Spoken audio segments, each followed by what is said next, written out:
Bonjour et bienvenue dans ce décryptage de Radio Taïwan International, le dernier épisode d'une série autour de la musique ancienne à Taïwan.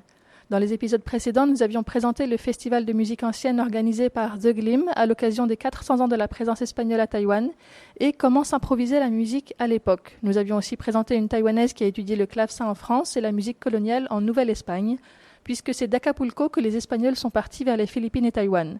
Aujourd'hui, c'est des Philippines que nous partons pour essayer de voir quelle musique était jouée là-bas il y a 400 ans, et de là, qu'est-ce qui a pu arriver à Taïwan. Nous sommes avec le cornettiste Lambert Colson de l'ensemble Inalto, qui est à Taïwan pour le concert final qui aura lieu à Taïwan ce vendredi. Donc Lambert, à Taïwan, les archéologues n'ont retrouvé ni partition ni instrument de l'époque. Et pour reconstituer la musique qui pouvait résonner ici il y a 400 ans, le voyage commence en fait à Manille, aux Philippines. Au musée du couvent de San Agustín à Manille, tu as découvert un bas-relief qui représente une procession avec une statue de la Vierge portée, avec des fidèles et des musiciens. Qu'est-ce que ce bas-relief nous apprend sur la musique de l'époque ? Alors déjà, tout le travail de recherche que j'ai pu entreprendre s'appuie sur un ouvrage qui est particulièrement intéressant, que je conseille à tous les amateurs de musique, de musicologie et d'histoire de manière générale, qui s'appelle Colonial Counterpoint, d'un musicologue australien qui s'appelle David Irving. Et c'est dans cet ouvrage-là que j'ai eu l'occasion d'apercevoir une petite image de ce fameux bas-relief sculpté en bois, qui date de la fin du XVIIe, plutôt autour des années 1660, et qui effectivement représente une procession et qui est décrite comme les Espagnols qui transportent la statue de la Vierge de Antipolo depuis la plage vers la cathédrale de Manille. Ce qui, moi, m'a particulièrement frappé et intéressé, c'est on voit vraiment, disons que le cortège qui accompagne cette statue est constitué de fidèles, mais aussi de musiciens, d'instrumentistes avant, comme a priori des chalémis, etc. Après, évidemment, il s'agit d'une représentation, d'un bas-relief qui est sculpté. C'est assez difficile de représenter des détails, mais là, moi, ce qui m'a frappé, c'est que c'est une image qui est tout à fait similaire à ce qu'on peut retrouver en Espagne, en tout cas, dès la fin du XVe siècle et très populaire au XVIe siècle, où ces groupes d'instrumentistes avant, ces ministriles, qui existent globalement dans toute l'Europe. En Italie, c'est les Piffari, en Allemagne, c'est les Stadtpfeifer, Stadtpapers aux Pays-Bas, City Waits en Angleterre. C'est vraiment une corporation, toute une série de guildes de musiciens qui servaient des fonctions officielles. Et l'accompagnement de cette statue dans cette procession, forcément, ça nous donne envie de réimaginer la musique, tout le contexte musical autour de cette statue de la Vierge qui a été ramenée par les Espagnols en 1626 à Manille.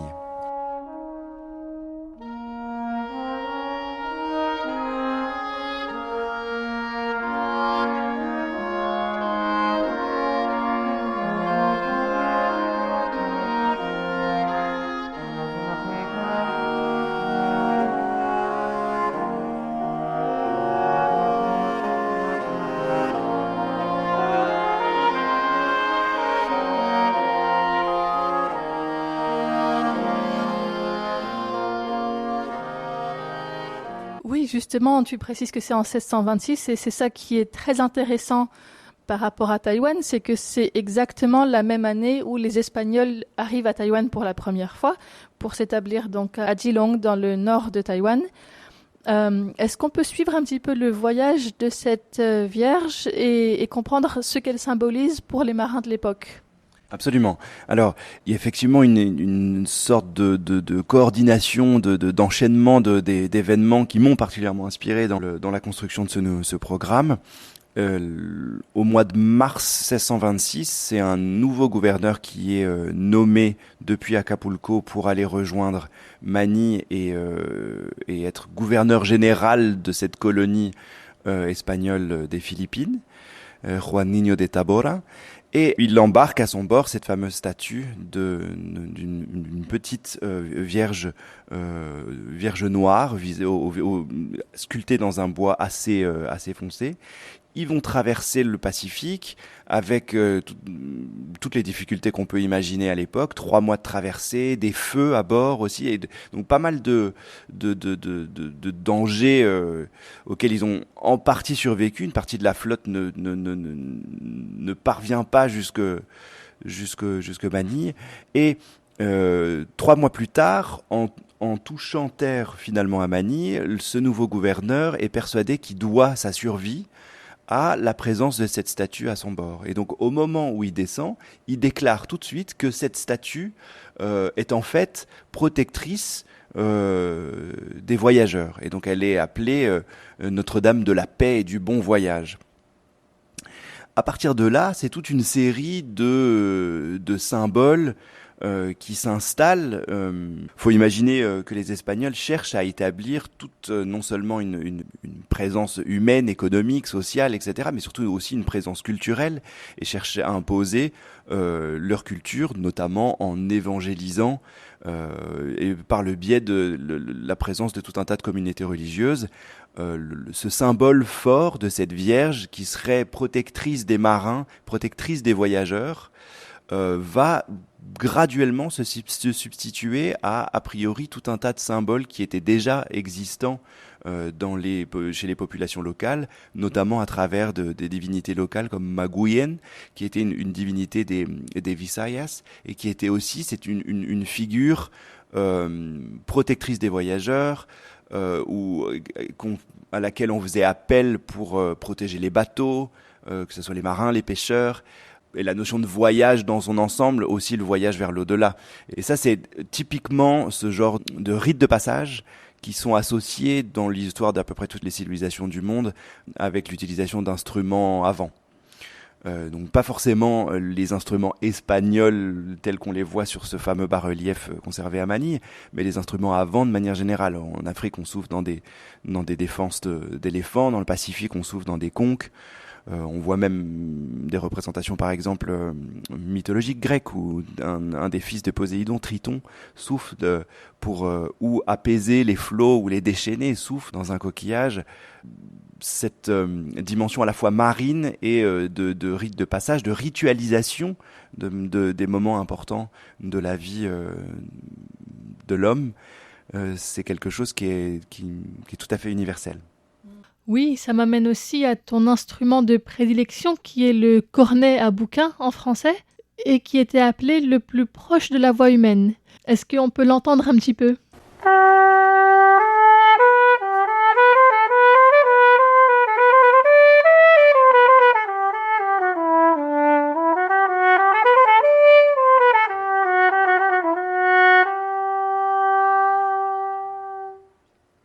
Et donc, si j'ai bien compris, cet instrument est un cuivre qui n'en est pas un, c'est ça ? Alors, effectivement, c'est un instrument qui n'a pas le physique de l'emploi, comme on dit en français. C'est un instrument qui ressemble à une sorte de flûte recourbée, qui est fait de bois, recouvert de cuir ou de parchemin, donc c'est toujours de peau. Simplement parce que c'est deux moitiés, deux sections de bois qui sont collées ensemble. C'est un instrument qui n'est pas plié pour le rendre court, mais qui est creusé, gougé, et finalement ces deux morceaux sont collés ensemble et on rend le tout étanche avec une peau à l'extérieur, et qui est surmonté d'une petite embouchure qu'on appelle le bouquin en français, le cornet à bouquin, qui vient de l'italien bocca, et qui littéralement signifie cornet à embouchure, dans lequel on fait vibrer ses lèvres, et ce qui le classe parmi la famille des cuivres. Et donc, c'est un instrument historique que tu disais qu'on trouvait probablement dans les Philippines, sur les bateaux, peut-être à Taïwan aussi, c'est ça ? Très schématiquement, on peut imaginer un peu deux grandes familles d'instruments, ce qu'on appelle les instruments de l'alta capella ou de la bassa capella. Il faut imaginer que les instruments de la alta capella, c'est comme quand on dit en français parler à voix haute, c'est des instruments qui jouent fort. Les instruments avant, comme la bombarde, la chalémie, la dulciane, donc l'ancêtre du basson, et le cornet, ou les trombones, tout ça, c'est des instruments qui étaient capables de jouer fort, donc capables à la fois de jouer à l'extérieur, et pour certains, comme le cornet et le trombone, la sac-boute en français, on dit, l'ancêtre du trombone, ils avaient la capacité de jouer non seulement fort en extérieur, mais de jouer aussi tout à fait doux, Et cette grande variété dynamique, ça leur donnait la possibilité de jouer dans différents contextes musicaux. Donc pas seulement dehors, mais aussi à l'intérieur, à la cour des princes, dans une petite chapelle, en soutien justement aux voix, dans des grandes, pour des grandes célébrations religieuses, pour jouer la musique de danse, ce qui explique en grande partie en tout cas leur succès. Et si on parle en particulier de la musique qu'il pouvait y avoir à bord des bateaux qui voyageaient donc pour plusieurs mois, qu'est-ce qu'on pouvait entendre par exemple ? À bord, si on parle de musique à bord et de l'utilisation des instruments avant, signaler son arrivée, signifier sa présence, impressionner la personne, le territoire vers lequel on se dirige, c'est quelque chose qui a toujours été très important et a priori, n'importe quel bateau d'une importance relative devait avoir une petite équipe d'instrumentistes avant. Alors après, suivant les époques et l'origine de ces bateaux, les instruments différaient. Parfois c'était une équipe de 3, 4, 5 trompettistes par exemple. Ou alors justement cette association entre les cuivres, les trompettes, trombones, les cuivres de manière générale, la famille des cuivres, le cornet faisant aussi partie de la famille des cuivres, parce que c'est une petite embouchure dans laquelle on fait vibrer ses lèvres, ou alors des anches comme les chalémies, bombardes et dulcianes, les bassons. C'est tout un monde, il y a pas mal de chroniques qui décrivent un peu les pratiques musicales, certaines plus riches que d'autres. Je pense notamment à celle du fameux corsaire Francis Drake, qui était un grand amateur de musique, qui avait un petit clavier, un petit virginal, donc l'équivalent d'un petit clavecin à bord. Il avait une petite équipe de musiciens qui jouaient du consort de viol. Donc ça, c'est ce qu'on appelle justement la bassa cappella, la musique plutôt liée à l'intérieur, plutôt liée à une pratique musicale destinée au bateau en lui-même. Et voilà, donc cette musique, ce côté intérieur-extérieur, c'est quelque chose qui est souvent lié à ces niveaux de dynamique en tout cas. Jouer doux, jouer fort.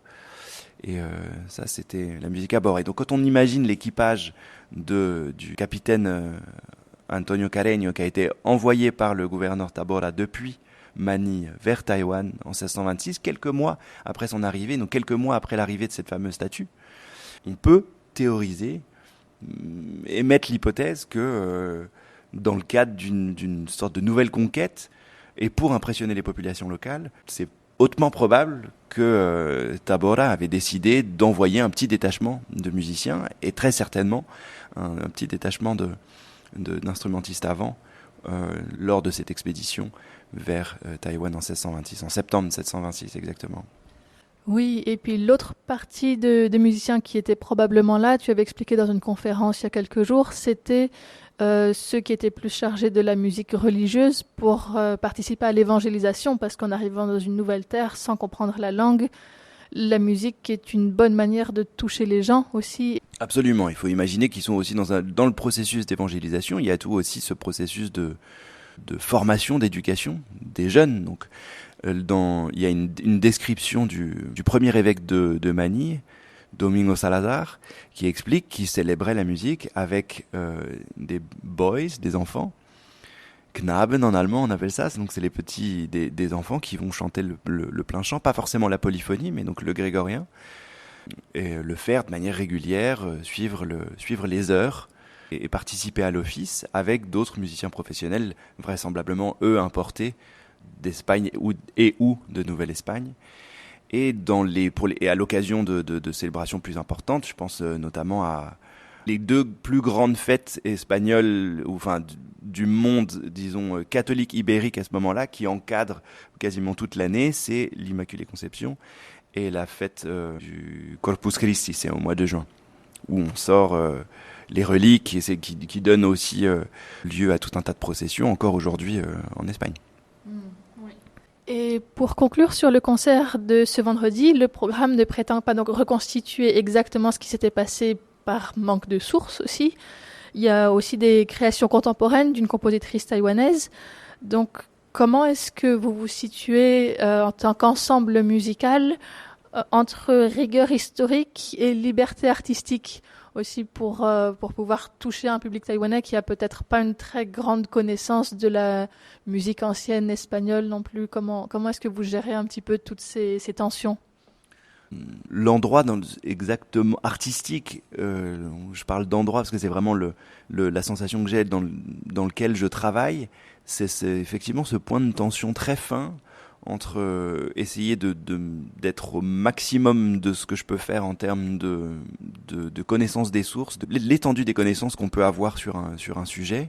Mais dans ce cas précis, où il y a énormément de trous qui peuvent justement laisser une belle part de liberté et de créativité pour imaginer fabriquer un concert qui raconte une histoire. Donc tout ce qu'on fait là, c'est pas du tout improbable.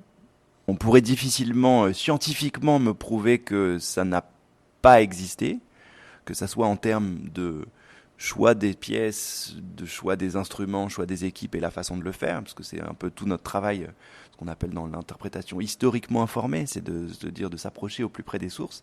Mais il y a évidemment après toute une partie, quand on ne sait pas, on reconstruit un tout petit peu les choses, on reconstruit un peu l'état de nos connaissances par rapport à d'autres situations, d'autres programmes, d'autres contextes historiques et musicaux qu'on a pu rencontrer avant.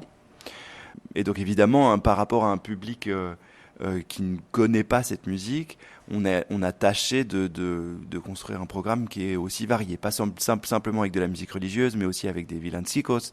Et donc c'est des choses qui variaient en termes de style et en termes de focus. Ça veut dire que parfois c'est des grandes pièces d'ensemble, parfois c'est plutôt un solo, parfois on va entendre plus de la musique instrumentale, un chanteur, puis l'autre, puis tout le monde ensemble. D'essayer de créer ce mouvement, d'essayer de créer chez l'auditeur un intérêt, une sorte de circulation, quelque chose de tout à fait vivant qui peut l'emmener, le faire voyager dans un monde qu'il connaît pas, mais de manière plutôt vivante, plaisante, intéressante, intrigante. Un auditeur qui ne connaît pas va toujours chercher à associer ce qu'il entend à quelque chose qu'il connaît. Ça, c'est inévitable. Ça, c'est quand même la magie du concert aussi. Même quand on ne connaît pas, on est forcément empathique avec ce qui se passe et on peut être touché par tout un tas de styles musicaux qu'on ne connaît pas. Et je pense que la musique ancienne, par la variété de contextes dans laquelle elle s'est développée, elle peut toucher tout un tas de gens de manière tout à fait différente. Eh bien, merci beaucoup Lambert Colson pour cette présentation et donc rendez-vous vendredi à la salle de concert nationale pour ce grand concert donc qui va clore ce festival de musique ancienne à Taïwan. Et à vendredi, j'espère que en tout cas on est particulièrement enthousiaste et excité à l'idée de jouer dans cette grande et belle salle. C'est quand même pas rien. A priori, voilà, on attend au-delà de 1000 personnes pour jouer de la musique Renaissance en Asie, et j'allais dire même en Europe, c'est quand même pas si souvent. Certains grands festivals, Utrecht parfois, dans cette grande salle du Tivoli, ils attendent, des fois ils remplissent la salle avec de la musique de cette époque-là, mais c'est quand même très rare. Donc je pense qu'on va faire un record asiatique, certainement, et voilà, on se réjouit surtout de partager cette belle musique avec autant de monde.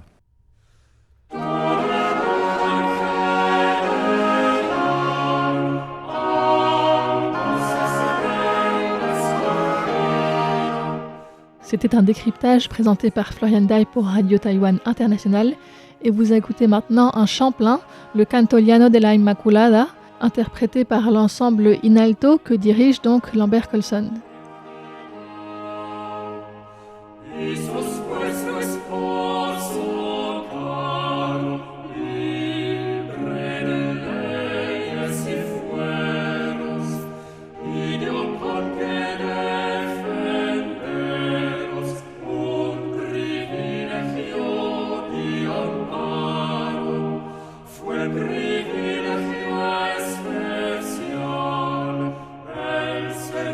Dios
Celestial, o cerco el rey de la vida, para ser